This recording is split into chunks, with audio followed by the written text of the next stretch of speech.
Her fork clinked against the plate when she said it. Wesley? Oh, he's just a friend. It didn't register at first. The room was loud. Champagne laughter, forks against porcelain, some groomsmen making a toast about love as a battlefield. But her voice? Crystal clear. Loud enough for the entire table. Tumbled like it mattered. I didn't move. Not right away.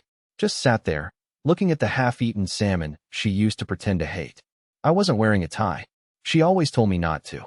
Said it made me look too buttoned up. So I listened. And now I sat there, tie-less, dignity-less, at a table of strangers and one woman who used to memorize my coffee order like it was sacred. Just a friend. The man beside her shifted uncomfortably. His name was Vance or Lance or something else that sounded like money. She gripped his hand under the table like it was a trigger. He didn't look at me. No one did. I turned to her slowly. No smile. No words. Just eyes. Then, as if reading from a script I hadn't seen, I whispered, "Just an X," pushed back my chair, and walked away. No storming out. No scene. But behind me, forks froze midair. I exited through the side of the venue, past fake floral arches and string lights meant to look effortless. My shoes crunched gravel. The air smelled like someone else's idea of romance. Roses and burnt vanilla. I got into my car. Windows up. Keys untouched. Just sitting there in silence, trying to understand how someone you used to wash their hair in the shower with could strip you down to a label in front of 10 people and a cheesecake. 5 minutes. That's all it took. 5 minutes later, she was at the driver's side window, tapping. Barefoot. No heels. Mascara already starting to betray her. I lowered the window half an inch. She said nothing at first. Then she held up her phone and showed me a photo. And that's when I realized this night wasn't about the wedding. It was about everything she never told me. I stared at the photo for a solid 10 seconds before I even understood what I was looking at. Not because the image was unclear. No, it was sharp, focused, taken deliberately. But because my brain refused to register that the woman beside my car, still panting from her barefoot sprint, had the nerve to show it to me now. Here, after that table. It was a picture of me, taken months ago, mid-yawn on a couch, a blanket around my shoulders, a coffee cup in hand with M written in marker, hers. I looked like I didn't know I was being watched, like I didn't know I was being kept. And next to it, another photo, side by side. Him, Vance, or whatever name she whispered when she thought I was asleep. Same couch, same angle, same blanket, same coffee cup. I finally spoke. So what? You made him reenact my life? She flinched. No, Wesley, you don't understand. It wasn't like that. I laughed. I actually laughed. I don't remember the last time I laughed without feeling stupid immediately after, but that one came out sharp and natural. Bitter. Don't you understand? You told a table full of strangers I was just a friend.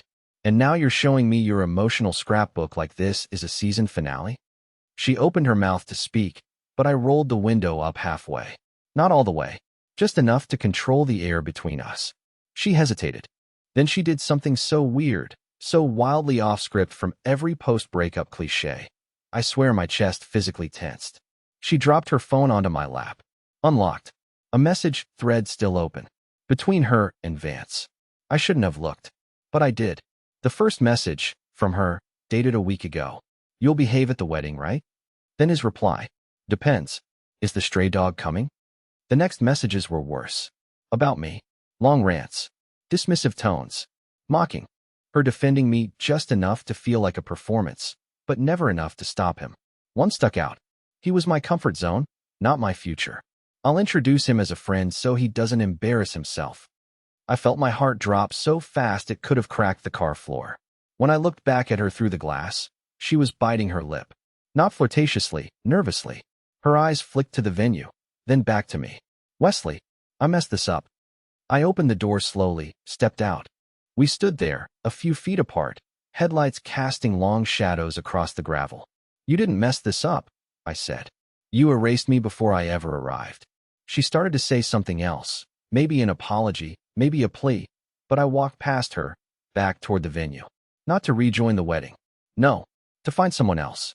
Because 5 minutes earlier, I was a ghost at that table.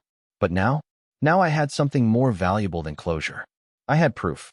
And her best friend, sitting 3 tables away, had once told me, if she ever breaks your heart, Wesley, call me. I didn't have a plan. Just momentum and a bruised ego fueling my steps across the gravel back toward the venue. Somewhere behind me, Madeline stood frozen, still holding that ridiculous photo like it meant something.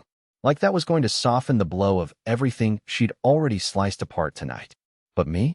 I was heading towards someone who used to look at me with curiosity. Someone who once whispered to me after a Christmas dinner that she'd never seen Madeline laugh the way she laughed with me. Someone who now sat at table 6, sipping from a flute of cheap, sparkling wine, twirling the stem with her fingers like she was bored to death by the whole affair.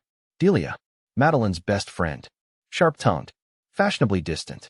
A little chaotic in a way Madeline could never handle, which is probably why they stayed friends for so long. They balanced each other out like a wine stain on a white tablecloth. And yet, there was always something in the way Delia looked at me, especially in those last few months.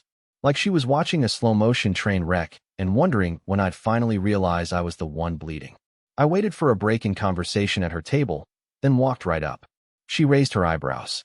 Not in surprise. In challenge.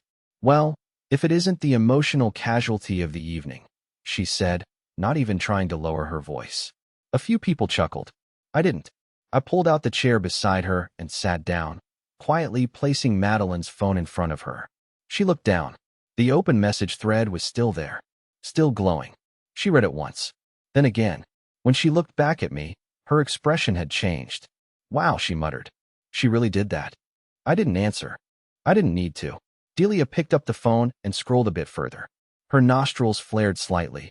It was her only tell. The rest of her face stayed statuesque, like a woman who's been burned so many times she keeps her own emotional fire extinguisher in her clutch. You know, she said softly, tilting the phone toward me. I told her once, if she wanted to date a personality quiz, she should go for Vance.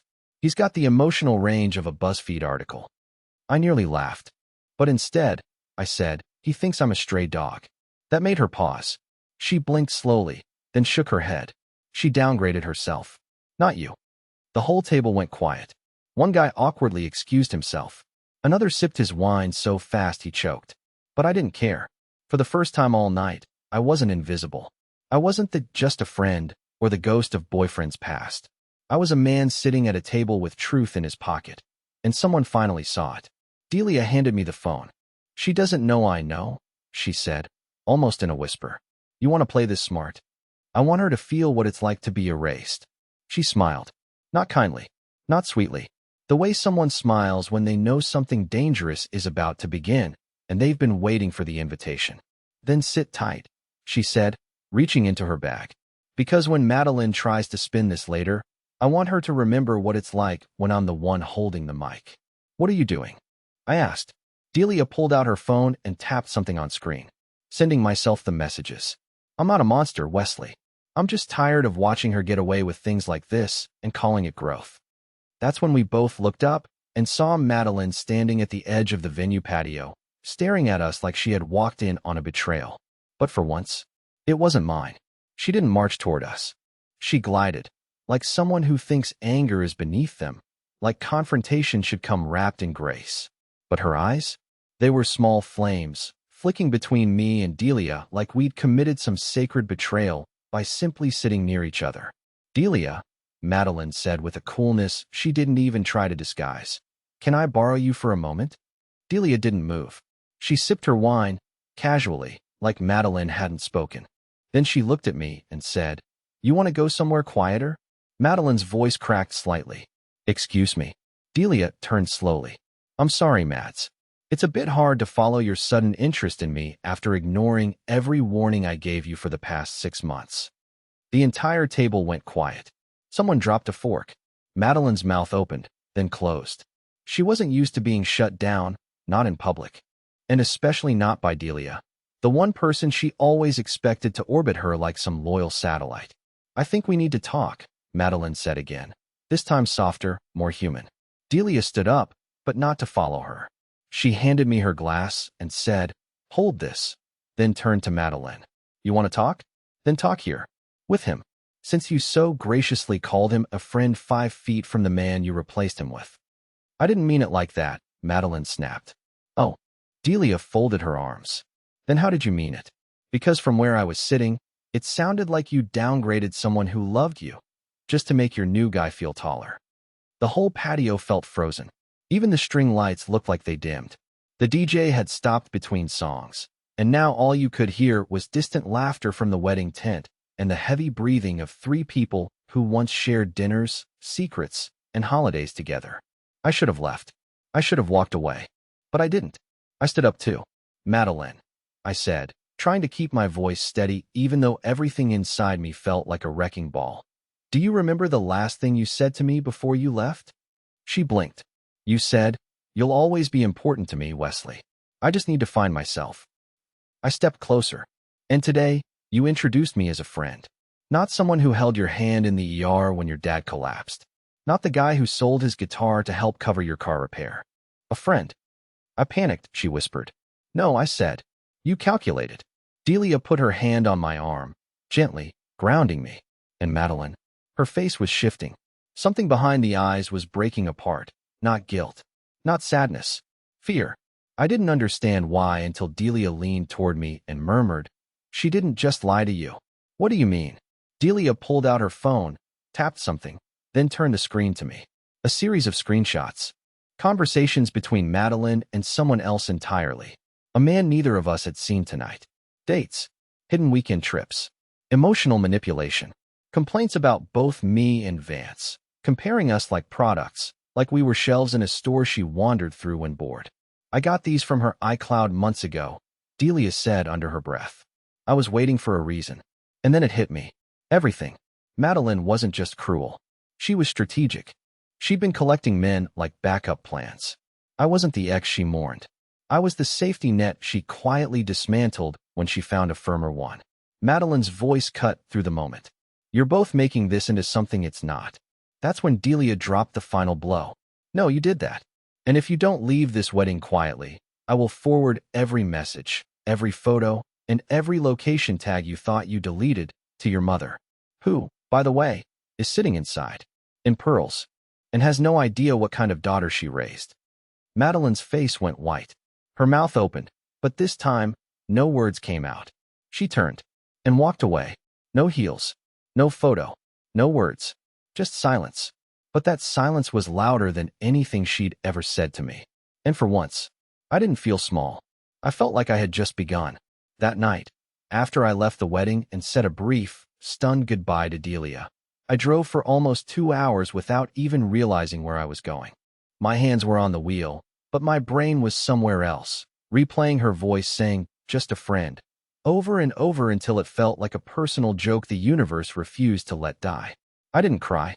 I don't know why. I think I was too empty. Like the hurt had burned through the emotional wires and left only this numb, flickering signal behind. When I got home, the first thing I noticed was that the apartment smelled the same way it always did. Stale coffee grounds, laundry detergent, and something faintly citrus from a half-dead candle she left behind. I should have thrown it out weeks ago. I never did. I sat on the edge of my bed, still wearing the same wrinkled shirt from the wedding. I didn't even kick off my shoes. My phone buzzed. It was Delia. One message. "Check your email. She's worse than we thought." I hesitated. I didn't want to keep digging. I felt like I'd already found enough wreckage for a lifetime. But something in me couldn't stop. I opened my laptop, logged in, and stared at my inbox. Delia had forwarded a zip file. No subject line. No explanation. Inside were dozens of screenshots. Not just texts, emails. Apparently, when Madeline borrowed my laptop 2 months before our breakup, she'd logged into her Gmail and never logged out. The backup was still there, still synced. And what I saw next, it shattered even the cynical, battered version of me that had walked out of that wedding. There were exchanges with a name I didn't recognize. Someone named Nathan. Emails going back nearly 8 months. That was 4 months before she told me she needed space. For months before the crying conversation on the balcony. For months before I begged her not to leave. The subject lines were nauseating. This weekend smirking face. He still doesn't know? Hotels booked, same room as last time. One email was dated on our 3rd anniversary. I remember that day.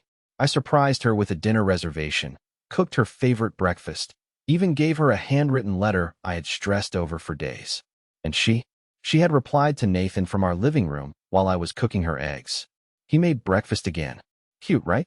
Too bad it doesn't make me feel anything anymore. I sat there, breath caught in my throat, staring at the sentence over and over like I was waiting for it to rewrite itself. But it didn't. Nothing does. The deeper I went, the more I realized she hadn't just cheated physically. She had been emotionally gone for a long, long time. With Nathan, with Vance, with others. Some messages hinted at things I didn't even understand. Meetings, planned moves, even a shared bank account. I clicked one attachment. A spreadsheet. Labeled Apartment Budget 2025. 2 names listed on the lease. Madeline Dunn and Nathan R. Kessler. I couldn't breathe. She was planning a future. Not just with someone else, but during me. While living in our home. While pretending to be confused. While feeding me lines like, I just need to find myself. She'd already found him. I closed the laptop, got up, and went to the living room. The candle was still there, the one she loved. Mandarin, cedarwood, and something else I could never pronounce. I picked it up, turned it over, and saw something I never noticed before. Carved underneath, in tiny lettering. For M and N. Toronto. Toronto? She told me she hated Toronto. Said it was too cold, too clean, too fake. I sat down, holding the candle in one hand, phone in the other. I didn't know what I was about to do. But I knew this. Tomorrow, I wasn't going to be the quiet, sad man in the background anymore. Because she wasn't the only one who made plans behind someone's back. And she definitely wasn't ready for mine. I didn't sleep that night. Not even a minute. I just sat there in the living room, lights off, watching headlights slide across my wall every few minutes like ghosts of the life I thought I had. My mind was a movie reel stuck on loop. Madeline's voice saying, just a friend. The emails with Nathan, the spreadsheet planning a future that had no room for me.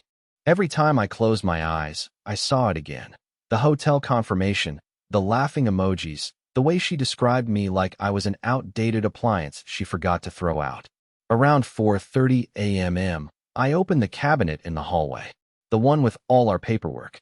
She always hated that I kept everything. You're too sentimental, she used to say, rolling her eyes as I slipped old receipts into manila folders. You treat trash like treasure. Well, guess what? Trash has timestamps. I found the folder labeled Lease Agreement 2023 to 2025. It was thick. Madeline didn't even read half of it when we signed. She was busy talking to the leasing agent about the balcony lighting and how much she hated carpet. I remembered every second, though, because I was the one who actually read it. I flipped to the part one was looking for. The clause I'd flagged in yellow and had made her initial without explanation, because she was too busy scrolling Zillow listings on her phone to care. Clause 14. Early exit financial responsibility, co-tenant breach. Should one tenant vacate the property prior to lease end date without written notice and valid cause, e.g., abuse, job relocation, they forfeit all rights to security deposit, shared assets, and may be subject to financial penalties not exceeding 35% of remaining rent. There it was. Her exit. Her mistake. Her signature right underneath it. I'd paid the last 3 months of rent alone, assuming we were on a break and she might come back. I kept the apartment clean. I kept the utilities on. I even watered her succulents, like an idiot. And now? Now I had a legal anchor. By 7 a.m., I was standing outside a small office building on the east side of town, holding a box of documents and wearing the same shirt from the night before. Inside was an old friend of my brother's, Ellison Shaw. He wasn't a full-time attorney. More of a contracts and collections guy who ran his own one-room practice and ate soup out of mugs. I handed him the lease, the emails, the proof of her moving out without cause, and asked, "Can you build a paper trail?"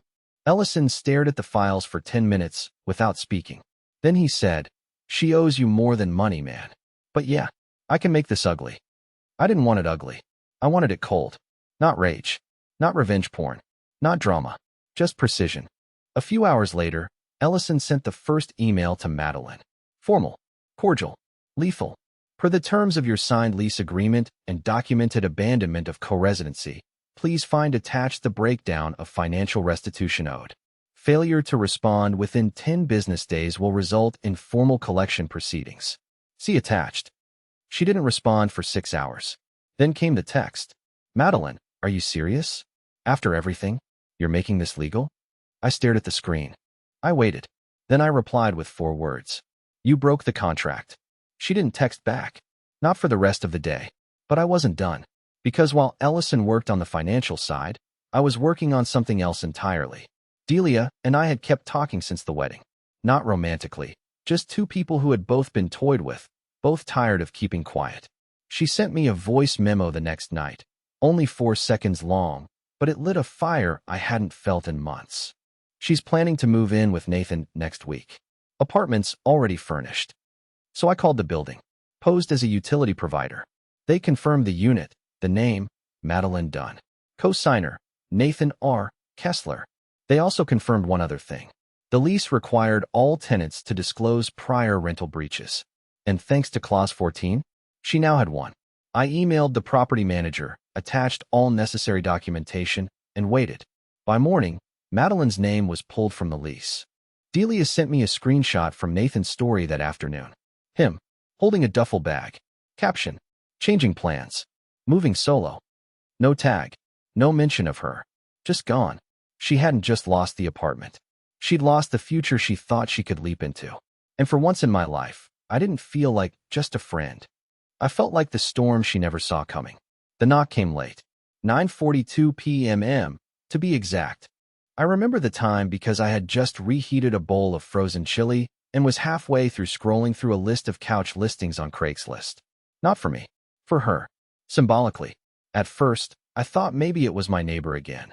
The one who always locks herself out and borrows my phone like she's never heard of a locksmith. But when I looked through the peephole, I saw the shape I knew too well. The slouched shoulders, the coat she always said made her feel cinematic, the way she clutched her phone like a cigarette she didn't want to light. Madeline. She looked smaller than I remembered. Or maybe I had just grown tired of shrinking for her. I opened the door halfway, kept the chain on. Didn't expect you to actually show up, I said. She flinched at my voice. Like it surprised her. Like she thought I'd be angry, or emotional, or desperate for answers. But I wasn't. I was just done. Wesley, she started. Voice low. I need to explain. No, you don't. I cut her off. I think I've heard enough explanations from you to last a decade. She blinked. Her eyes were glassy. Not crying. Not yet. But right on the edge. I waited. I didn't know Nathan would back out, she whispered. And there it was. Not I'm sorry. Not I made a mistake. Just regret about the outcome. Not the choices. Let me guess, I said. He found out you lied about the lease history and didn't want his credit tied to yours. Silence. I didn't lie. You omitted, I said. Which is just a polite word for I hoped no one would find out. She tried to speak again, but I held up a hand. Don't, I said. You came here thinking what? That I'd let you in? That we'd sit on the couch and drink tea and talk about how it all went wrong? Her lip trembled. Finally, some crack in the performance. No, she said softly. I came here because I didn't know where else to go. I almost felt bad. Almost. But then I remembered the emails. The spreadsheet. The hotel confirmation. Her smirk at the wedding table when she labeled me as just a friend. So I did something that surprised even me. I stepped aside, but not to let her in, because behind me, someone else was standing in the hallway. Delia.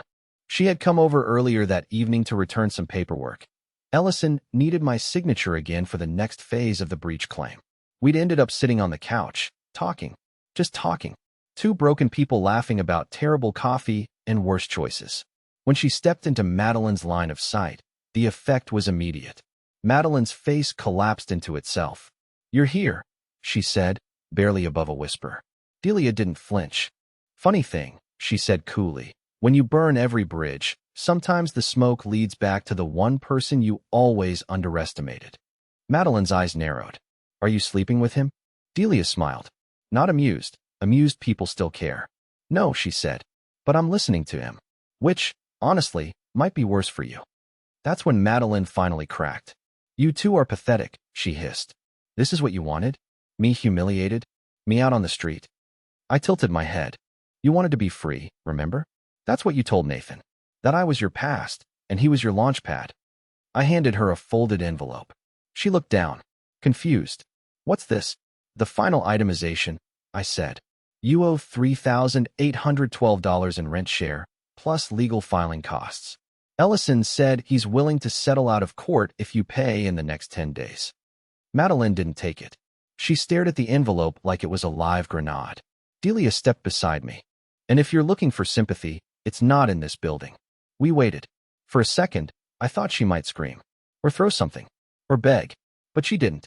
She turned. And walked down the hallway in that same cinematic coat, shoulders hunched, phone clutched, future dismantled. When I shut the door, Delia turned to me. You okay? She asked. No, I said honestly. But I'm getting there. And for the first time in months, I believed it. Because healing doesn't come with closure. Sometimes, it comes with a quiet door click and the sound of footsteps walking away for good. A week passed. No more calls. No texts. No angry emails. Madeline vanished from my world like a bad dream fading in daylight. Delia said she'd heard Madeline moved into a month-to-month Airbnb on the edge of town, sharing a kitchen with two strangers who didn't even know her middle name. I didn't celebrate. I didn't throw a party or post anything online. I just sat in my apartment, one day at a time, watching it turn from our place into my place. I donated the throw pillows she loved, tossed the candles she left behind, rearranged the furniture, changed the locks, and one night, just because it felt right, I painted the wall behind the couch a deep navy blue. It was the first decision I made in that apartment that was entirely mine. Ellison messaged me the next morning. She'd paid. In full. No legal battle. No threats. Just a quiet wire transfer from an account that probably still had her and Nathan's names on it, even though his lease was so low now. I stared at the confirmation email for a long time, not because I was happy about the money, but because it felt like a receipt, like proof that I wasn't crazy, that I wasn't just a friend, that what she did had consequences. That evening, I went out. Not far, just the bookstore down the street. I hadn't been there in months. The old man behind the counter remembered me. You look lighter, he said, like something finally snapped into place. I just painted a wall, I told him, and he nodded like he understood exactly what I meant.